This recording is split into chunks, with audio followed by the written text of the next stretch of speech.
sesuai dengan namanya itu ugig ya. Ugig itu lebih ke sifat jahil, liang atau elingang tiangge. Ke ke ke ke ke. Setelah itu dia akan tuli. Dia akan langsung ugig ini muntaber. Om Swastiastu. Halo semua, balik lagi sama aku Dia dan welcome back to my channel. Di channel ini kita akan membahas cerita-cerita horor, mistis, misteri dan juga kriminal. Jadi buat kalian, semoton-semoton sekalian yang suka dengan topik-topik di atas, boleh banget klik tombol subscribe di bawah ini. Jangan lupa nyalain lonceng notifikasinya biar kalian tahu kalau aku update video baru. Aku kasih kalian waktu 5 detik untuk subscribe channel ini. 1, 2, 3, 4, 5. Thank you udah subscribe dan matiin lampunya, pakai headsetnya. Kita masuk ke ceritanya.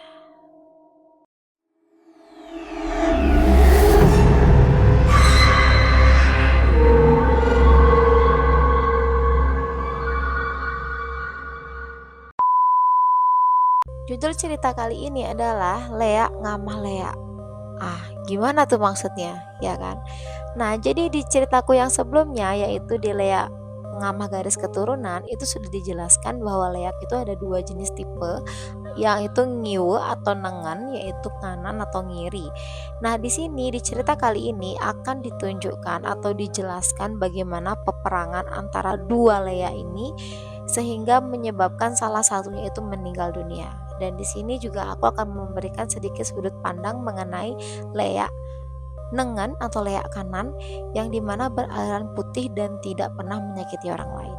Jadi kita masuk langsung ke ceritanya. Check it out. Cerita ini berpusat pada seorang kakek yang kita namai Peka Ugig. Oke, kenapa Peka Ugig? Karena beliau ini sesuai dengan namanya itu ugig ya. Ugig itu lebih ke sifat jahil, liang atau sifat usil yang lebih mendominan ke jahat. Nah, beliau ini memiliki seorang istri yang kita beri nama saja Dadong Lampir. Ini beda ya dengan Dadong Lampir yang sebelumnya. Kenapa Dadong Lampir? Sesuai dengan namanya, kalian juga pasti tahu kenapa dia aku namanya Dadong Lampir. Oke, kita masuk ke tentang mereka berdua dulu. Jadi Peka Ugig ini dan Dadong Lampir sudah menikah cukup lama dan beliau tidak dikaruniai anak. Aku bisa mengatakan tidak dikaruniai anak.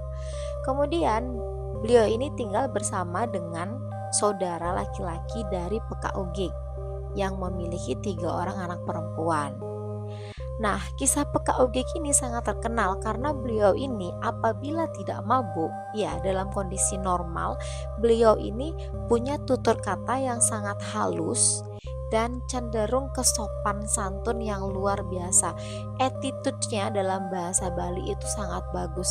Bahasanya menggunakan bahasa halus Bali, tutur katanya lembut, pelan, dan lain sebagainya. Tapi akan berbeda cerita apabila beliau sudah yang namanya mabuk minuman. Ya, sudah mabuk minuman. Oke, skip. Nah, jadi mabuk minuman ini beliau itu punya ciri khas, yaitu berkata-kata seperti ini. Elingang tiangge. Ke ke ke ke ke. Elingang tiangge. Ke ke ke ke. Itu maksudnya kalau dalam bahasa Indonesia, ingatkan saya ya, ingatin saya ya, seperti itu. Nah, keugigan atau kejahilan beliau ini muncul itu sangat random sama Ton. Salah satunya adalah apabila beliau itu kalian dapat di tengah mabuk minuman, sebaiknya jauhi beliau. Kenapa? Karena kalau kalian seandainya dimintai tolong untuk memapah beliau pulang, besoknya yang terjadi pada kalian adalah apa? Ya, badan kalian berat sebelah dan tidak bisa bergerak. Padahal kalian sudah membantunya, apalagi kalau kalian tidak membantunya, begitu loh. Ini sebenarnya latar belakangnya adalah tahun 70-an. Jadi di mana waktu itu ya seperti kita tahu, aku paling suka cerita tahun 70-an karena aura mistisnya itu kental banget seperti sekarang ini yang akan aku ceritakan. Nah, PKUG ini tadi kan aku sudah sebutkan di awal punya 3 orang keponakan perempuan. Hal-hal janggal juga sering terjadi dengan ponakannya ini. Contohnya, suatu hari si keponakan yang pertama atau yang kita sebut saja si A, itu dia dimintai tolong untuk mengambil sesuatu oleh PKUG gini. Loh, jemaang ja bape kene, apapun itu ya, entah itu benda penting, benda nggak penting gitu. Loh jemaang bape cangkir seumpama. Loh ambilin dong bapak cangkir gitu. Dia itu pura-pura nggak denger kayak gitu kan ya. Jadi karena dia malas atau apa, dia pura-pura nggak denger. Otomatis setelah itu dia akan tuli. Dia akan langsung tuli sama Tuhan, bener-bener gak ngedenger sama sekali sampai dia minta maaf ke si bapak, si PKUG gini, baru akan dicabut itu ilmu santetnya. Santetnya seinstan itu gitu loh sama Tuhan. Nah kemudian pernah juga kejadian yang kedua, yaitu anggaplah namanya kadek ya. Dek, jemaang maija akecep dek, jemaang bape keranjang, bape kengulat keranjang semua seperti itu, atau enggak bilangnya, dek coba kesini sebentar, bapak mau ngulat keranjang. Dia kan jadi manggil paman tuh bapak ya, bapak ngulat keranjang, ambilin dong keranjangnya sebentar kayak gitu. Terus kadek tuh jawab, aduh kencel, menyepan, aduh aku capek nih, ntaran dah, kayak gitu kan. Otomatis saat itu juga si kadek itu nggak akan bisa jalan sobat, akan lumpuh total sampai nangis minta tolong biar itu cetiknya atau itu teluhnya atau santetnya itu dicabut. Seinstan dan semudah itu beliau menyakiti. Itu sudah menunjukkan bahwa beliau ini penganut ilmu yang sangat tinggi. Tapi sayangnya beliau ini lebih ke ugik semeton, atau jahil atau jahatnya, atau lebih ke ngiwe. Andai aja ilmu yang tinggi itu digunakan untuk ilmu baik, ilmu putih, maka akan beda ceritanya.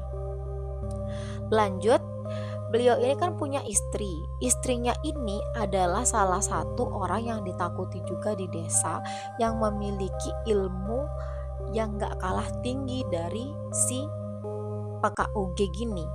Dadong lampir ini suatu hari entah dia mau nyoba suaminya, maksudnya nyoba ini bukan nyoba apa ya, nyoba ilmu suaminya, atau dia sekedar ingin menaklukkan suaminya, atau dia berniat untuk melakukan sesuatu terhadap suaminya. Suatu hari dia menunggu kedatangan suami seperti biasa. Karena PKUG ini punya kebiasaan mabuk yang di luar nalar, astaga susahnya, di luar nalar ya semeton ya. Jadi beliau itu bisa mabuk hampir setiap hari, mabuk tua Bali. Kalau kalian tahu tua Bali, nggak tahu sama apa nggak sama tua yang kalian tahu, yang pasti itu memabukkan sekali.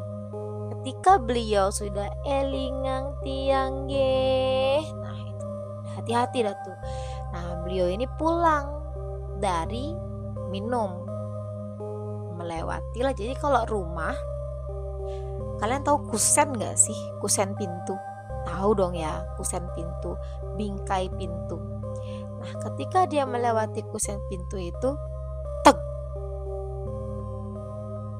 Kak Ugik ini langsung tersenyum dan dia duduk. Kalian tahu apa yang dia bilang ke istrinya? Aku pakai bahasa Bali dulu ya, biar creepy-nya itu berasa gitu. Man, apa cang nyoman di luar pintu doman?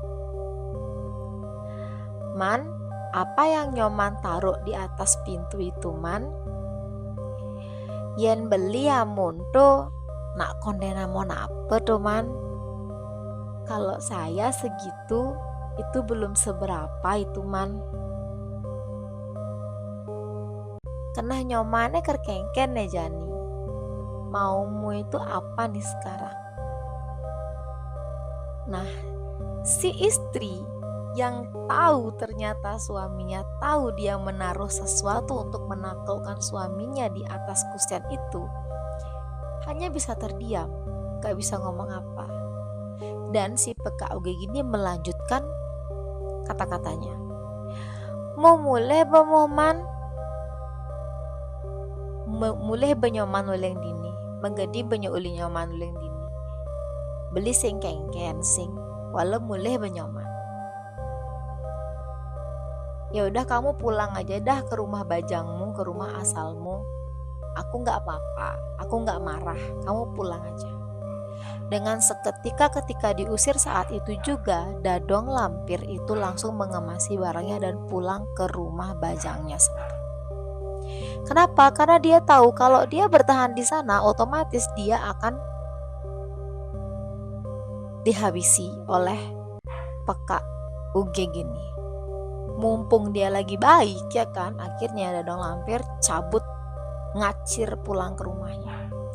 Nah semenjak itu beliau masih menduda dan akhirnya beberapa tahun kemudian beliau menikah lagi bersama Dadong A. Yang ini nggak bisa orangnya, kita sebutnya Dadong A biar gampang ya. Dari sini setiap mau punya anak, itu anaknya tidak ada yang selamat semeton. Entah keguguran, entah baru lahir langsung meninggal, entah apa lagi, pokoknya tidak pernah berhasil punya anak. Sampai akhirnya beliau ini, mereka berdua ini, Dadong A dan Peka Uge ini berhasil memiliki satu orang anak laki-laki yang menjadi penerus garis keturunannya. Beliau ini tinggal di dekat rumah Bliwayan. Ingat gak Bliwayan di cerita Cetik Salah Sasaran? Nah Bliwayan ini dulunya itu kan orang tuanya masih hidup ya, masih segar gitu loh, bugar.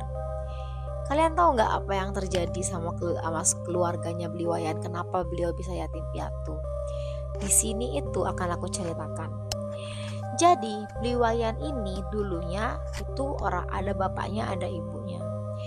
Nah kemudian bapaknya Bliwayan ini seperti diuji oleh Peka Uge. Jadi Peka Uge gini sangat suka mencari perkara, suka nyari masalah.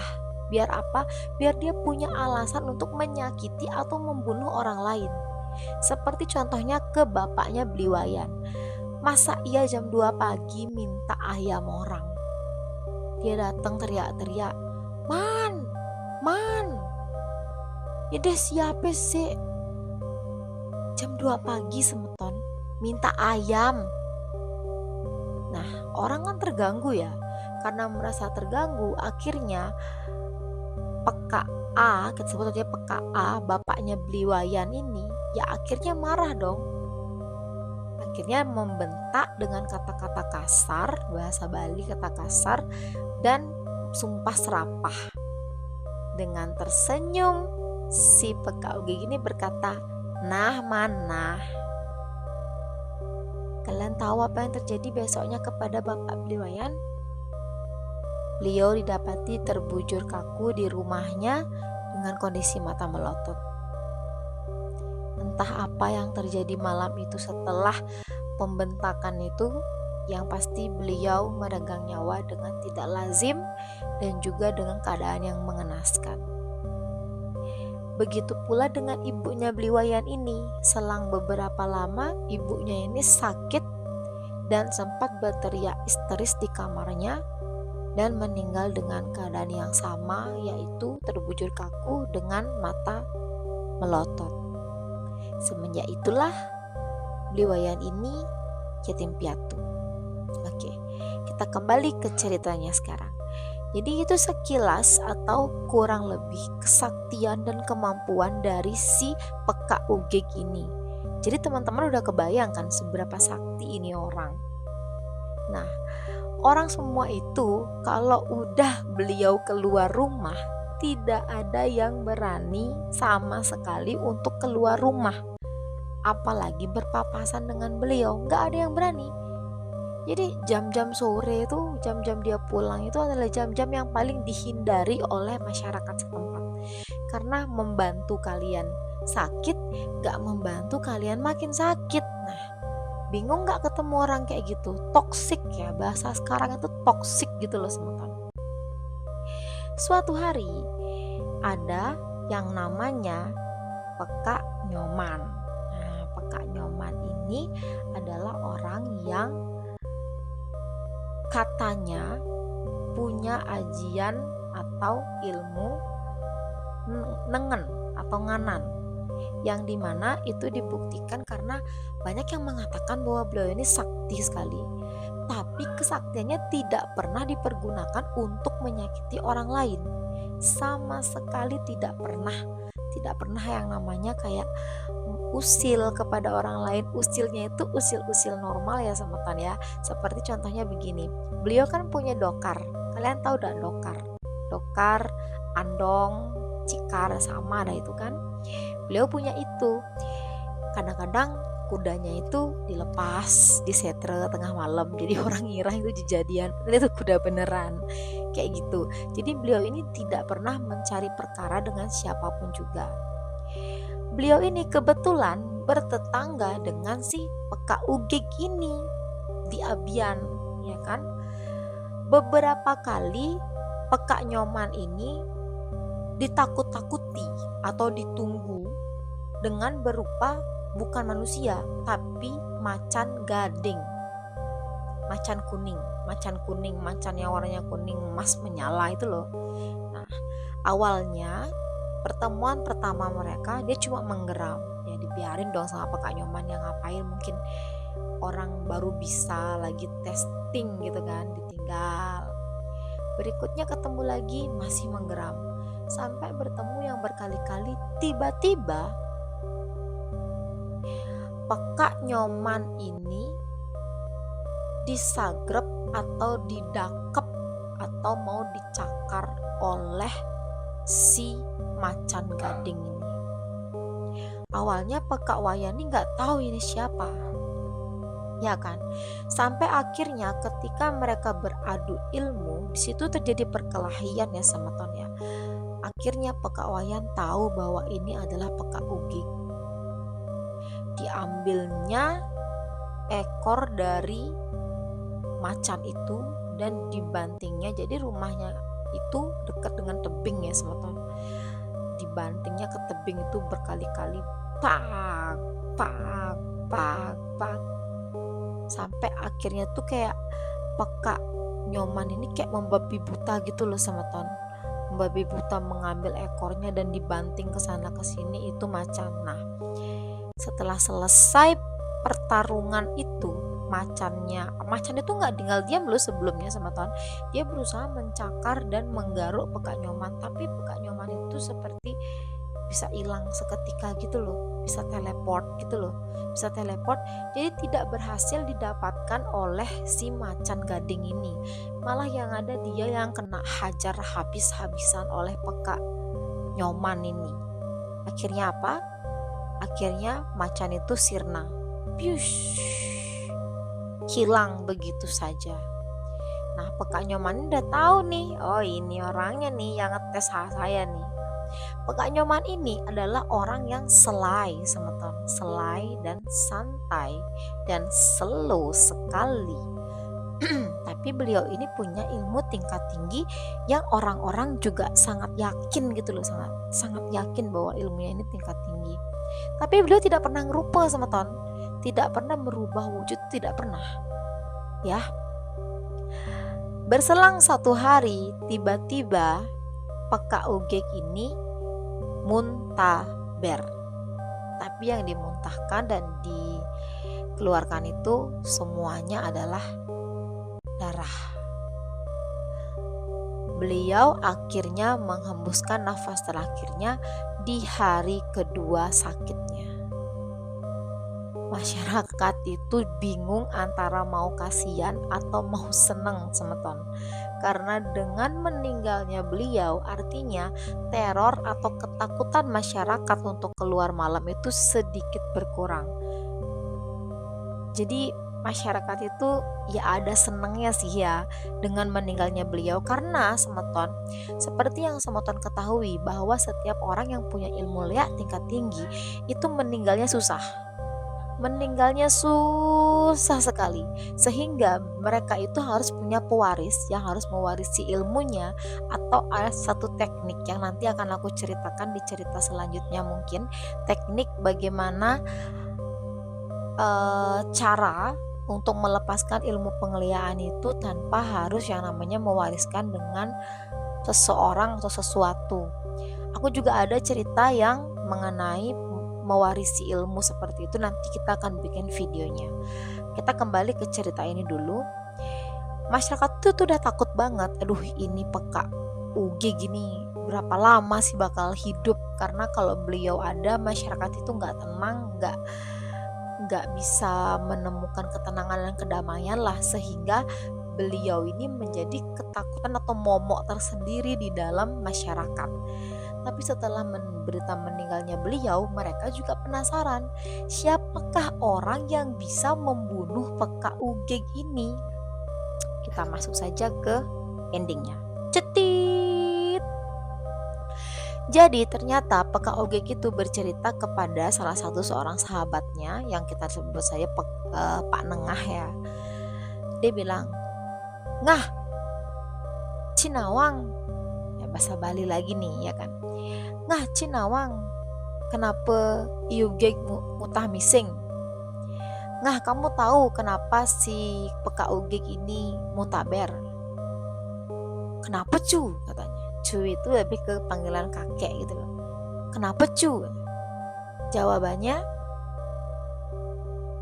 mind blowing sekali teman-teman. Jawabannya, "Oh, Cang jago Bahasa Indonesianya, "Iya, aku dijaga." "Besai Cang jaga besiap Cang, boyong Cang ya. Setiap hari saya dijaga, saya udah diemin dia. Ibi jak sagrep Cang. Kemarin jadi terekam saya sama dia gitu kan." Terus Pak Nengah ini penasaran. Terus kujang cucu nake. Nah, terus Peka apain orangnya gitu kan? Yo jadi macan gading. Demak Cang ikoh ne. Pantegang Cang keparas. Dia jadi macan gading. Saya ambil ekornya, saya banting ke paras berkali-kali sampai akhirnya dia hilang.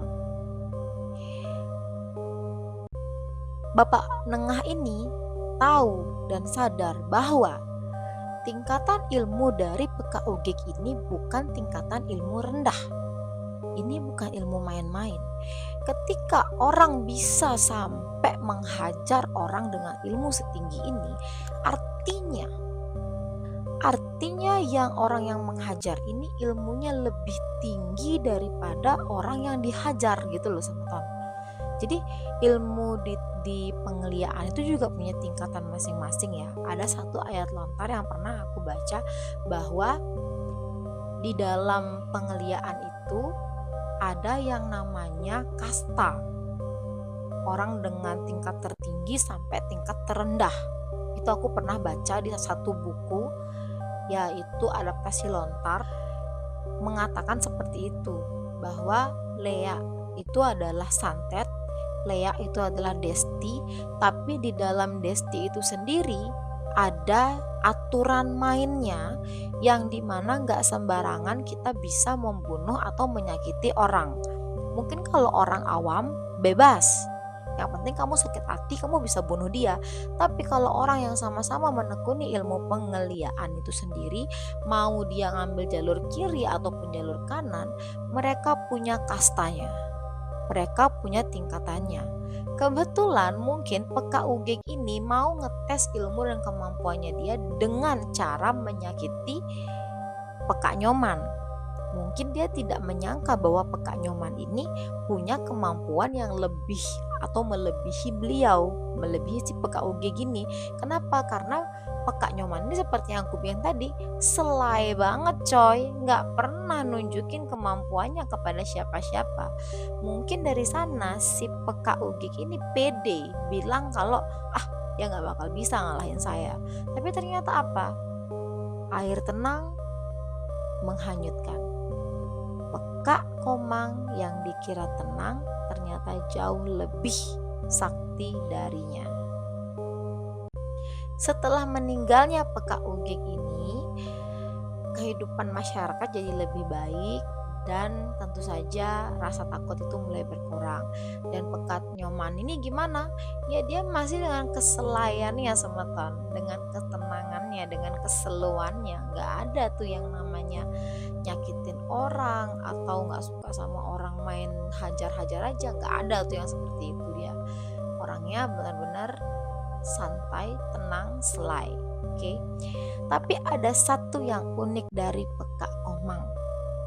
Jadi Pekak Komang ini punya, ini cerita di luar dari Leak Ngamalea ya.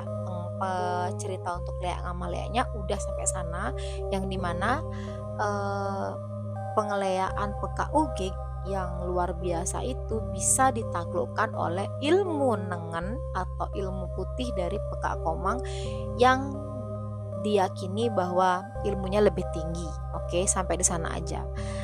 Nah, keyakinan masyarakat akan ilmu dari Pekak Komang ini dapat dibuktikan. Jadi ada cerita dari POV Pekak Komang ini sama Ton.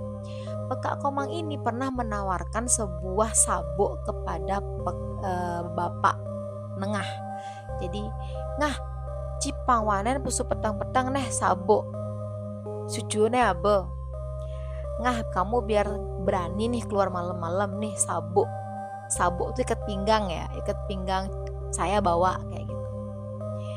Ketika dipakai oleh si Bapak Nengah ini, ketika dia manggil temennya malam-malam nih, dia pakai, wanen, berani dia nih, oke nih, bener nih, sakti nih. Tapi ketika dia manggil temennya, "Weh bro," gitulah bahasa zaman dulu ya, gimana dia manggil, aku nggak tahu. "Weh bro," yang kedengaran tuh bukan "weh bro" tapi "what?"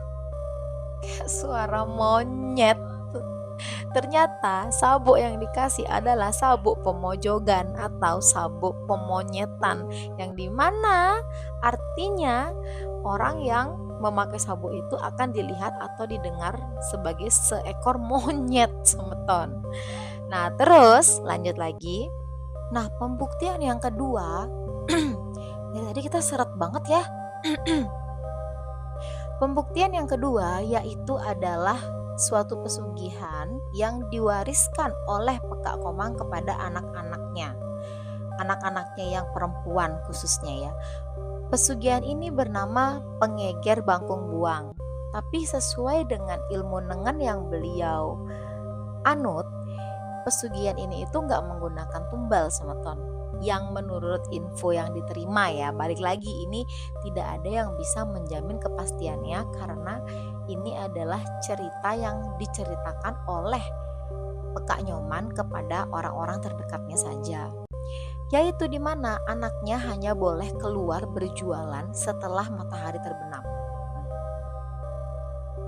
Jadi kalau masih ada matahari itu nggak boleh semeton, nggak boleh untuk keluar berjualan. Jadi hanya boleh berjualan makanan khususnya itu setelah matahari terbenam. Itu dia salah satu pembuktian dari kemampuan atau kekuatan dari Pekak Komang ini, karena memang beliau ini low profile banget orangnya, yang tidak suka gembar-gembor dengan kemampuan yang luar biasa ini, seperti itu. Nah, jadi udah selesai ceritanya, yang tadi juga itu cuman tambahan aja. Thank you yang udah nonton sampai akhir. Jangan lupa untuk like, subscribe, dan share video ini biar semakin banyak orang yang tahu dan biar aku juga semangat kontennya. Karena aku masih punya banyak cerita-cerita unik lainnya yang bisa aku bawakan ke kalian. Untuk kalian juga yang mau request cerita, boleh banget komen di bawah. Untuk kalian yang punya cerita, boleh banget DM aku di Instagram, dan nanti aku sertakan nama IG ataupun TikTok aku di kolom description. Silakan dicek. Nanti kalau yang berbagi cerita, aku punya sedikit hadiah buat kalian, dan tentunya nanti kita akan ceritakan cerita kalian di video aku. Thank you for watching and see you on next video. Om Santi Santi Santi Om. Bye bye semeton.